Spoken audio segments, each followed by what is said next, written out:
2 സവാള കൊണ്ട് ചെറിയൊരു പരിപാടിയാണ് ഇന്ന് കാണിക്കുന്നത്. ഈ ചെറിയ പരിപാടി എന്ന് പറഞ്ഞാൽ വളരെ സിമ്പിളായിട്ട് ഉണ്ടാക്കാൻ പറ്റിയ ഒരു അച്ചാറാണ്.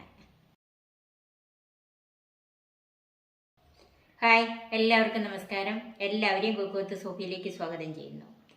ഈ സിമ്പിളായ അച്ചാറിൻ്റെ ചേരുവകളും ഇതെങ്ങനെയാണ് ഉണ്ടാക്കുന്നതെന്നും കാണാൻ നമുക്ക് നേരെ വീഡിയോയിലേക്ക് പോകാം. ഈ സവാളയൊന്ന് അരിഞ്ഞെടുക്കാം. ഇത് സാധാരണ നമ്മൾ നീളത്തിൽ അരിയുന്ന അതുപോലെയല്ല അരിയുന്നത്. ഇത് ഒത്തിരി വലിപ്പം ഇതിന് വേണ്ട. ഇതുപോലെ. ഇനി ഇത് ഒത്തിരി കനം കുറയ്ക്കേണ്ട, ഒരല്പം കനത്തിൽ തന്നെ അരിയണം. വഴറ്റാനുള്ള കറിക്കൊക്കെ നമ്മൾക്ക് കനം കുറച്ചല്ലേ അരിയുന്നത്, ഇതങ്ങനെയല്ല. ഇപ്പോൾ സവാളയെല്ലാം അരിഞ്ഞു വെച്ചിട്ടുണ്ട്. ഇനി ഇതിങ്ങനെ ഓരോ അല്ലിയായിട്ട് ഇങ്ങനെ ഉതിർത്തിടണം. അത് നമ്മൾ ഇങ്ങനെ തിരുമ്മിയാൽ മതി. അന്നേരത്തേക്ക് ഇത് ഉതിർന്ന് വന്നോളും. കണ്ടോ, ഇതുപോലെ.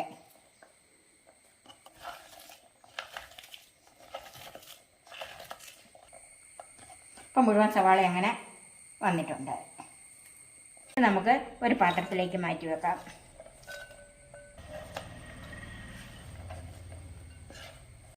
ഇതിൻ്റെ കൂടെ ഒരു 3 പച്ചമുളകും കൂടെ ചെറുതായിട്ട് അരിഞ്ഞെടുക്കാം.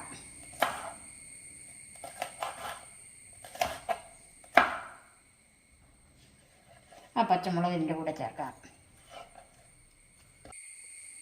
ഇതിലേക്ക് ഒരു 5-6 കറിവേപ്പില ചേർക്കാം.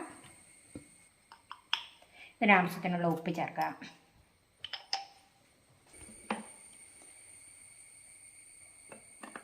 സവാളയ്ക്കനുസരിച്ച് വേണം വിനാഗിരി ചേർക്കാനായിട്ട്. ഞാനിവിടെ 1.25 ടേബിൾ സ്പൂൺ വിനാഗിരി ചേർക്കുന്നുണ്ട്.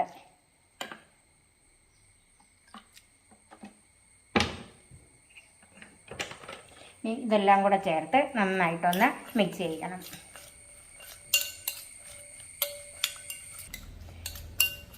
ഇപ്പം ഇത് നന്നായിട്ട് മിക്സ് ചെയ്ത് വെച്ചിട്ടുണ്ട്. ഇതൊരു 10 മിനിറ്റ് നേരത്തേക്ക് മാറ്റി വെക്കാം.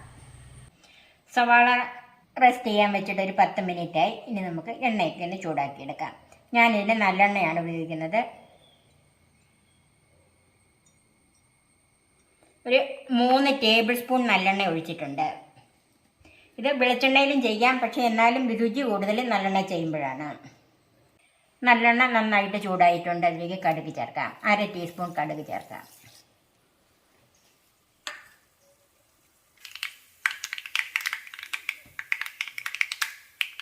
2 വറ്റൽമുളക് മുറിച്ചത്,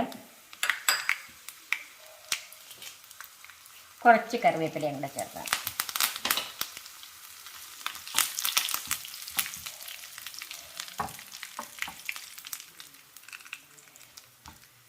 ഇനി തീ ഓഫ് ചെയ്തതിന് ശേഷം 1.25 ടേബിൾ സ്പൂൺ കാശ്മീരി മുളക് പൊടി, 1/2 ടീസ്പൂൺ മഞ്ഞൾപ്പൊടി, 1/2 ടീസ്പൂൺ കായപ്പൊടി ചേർത്ത് നന്നായിട്ടൊന്ന് മിക്സ് ചെയ്യാം. ഈ ചൂടിലിരുന്നതൊന്ന് ചൂടായി കിട്ടിയാൽ മതി. കൂടുതൽ തീ കത്തിച്ചത് കരിഞ്ഞു പോകരുത്.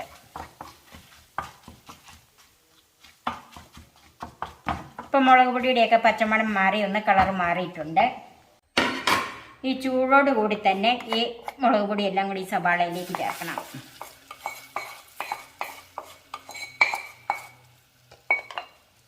നന്നായിട്ടൊന്ന് മിക്സ് ചെയ്യാം.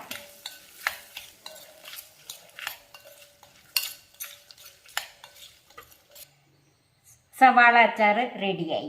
ഇത് ചൂടാറാനായിട്ട് മാറ്റി വെക്കാം.